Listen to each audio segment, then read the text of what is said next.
En fait, j'ai reçu un courriel, j'étais en vacances chez Horacio El Negro, à Miami.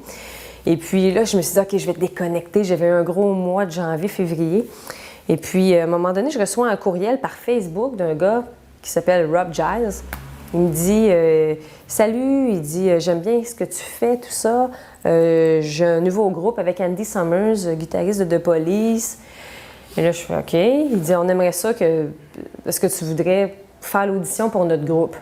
Tu sais, n'importe qui peut écrire j'ai un band avec Andy Summers. Là, je me dis bah ouais, OK. Là, en fait, je réponds au gars, je dis écoute, premièrement, envoie-moi tes chansons.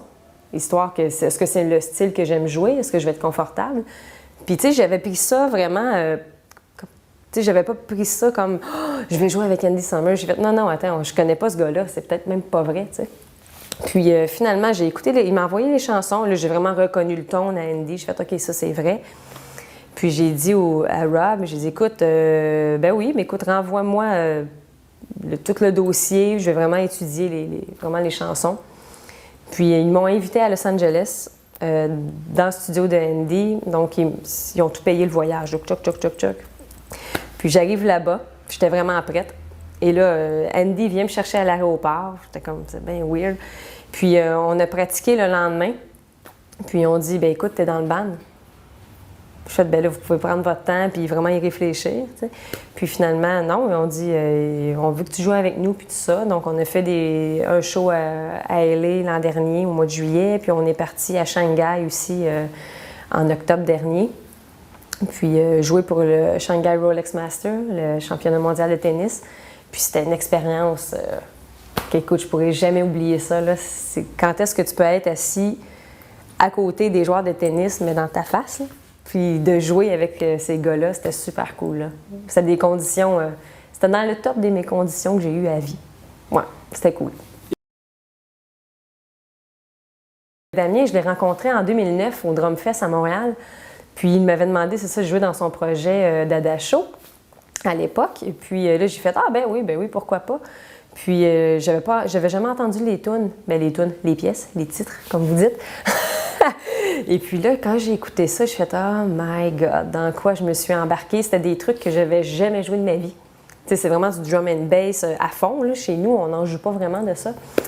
Puis là, j'ai fait « Ah ben c'est parfait, ça va me sortir de ma zone de confort. Je vais apprendre plein de trucs. » Puis j'ai passé beaucoup de temps avec Damien dans mon local. Je lui ai dit « Écoute, explique-moi comment tu fais. » Même si Damien n'était pas capable de m'expliquer ce qu'il faisait lui-même, je dis « OK, fais-le lentement. » Là, c'était impossible. Je fais « Bon, OK, bien joue-le, puis je vais te regarder, puis je vais finir par comprendre. » Fait que, on avait vraiment beaucoup de plaisir. Puis j'ai vraiment appris beaucoup avec Damien.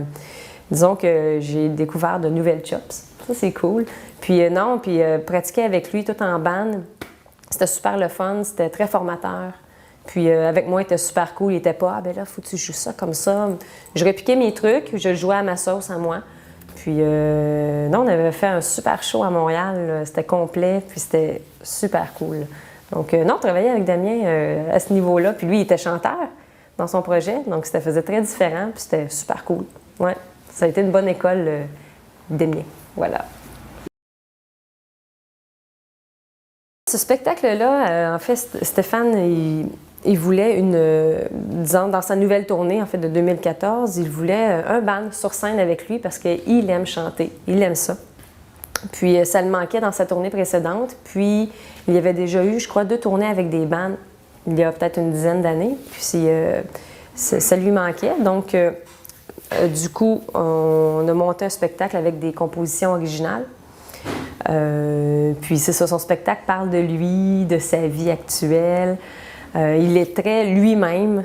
Et puis, non, c'est quand même cool. Puis nous, c'est ça, en fait, on est 2 musiciens sur scène.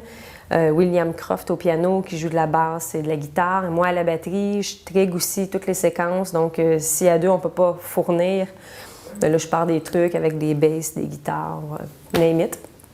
Puis, non, c'est ça, c'est super cool. Puis en plus, on est un petit peu acteur dans le concert. Donc, il nous fait parler. Donc, il se marre un peu de notre accent québécois. Donc, il est québécois lui-même, mais en tout cas, il se marre un peu de nous sur scène. Ça prend un peu d'autodérision quand même, mais c'est super drôle, là, c'est cool. Puis on a du fun tous ensemble. Donc c'est ça, depuis février qu'on est en France. Ça fait, je suis pas souvent chez moi, non. Je m'ennuie de mon lit parfois. Mais non, écoute, ça me fait découvrir la France. C'est du nord au sud, d'est-ouest. Puis là, c'est ça, on est sur Paris jusqu'à mi-janvier. Et ensuite, février-mars, c'est une tournée de Zénith. On a quoi, 30 dates? Donc c'est énorme, là, c'est super. Avec la gang qui est cool en plus, donc je peux pas demander mieux.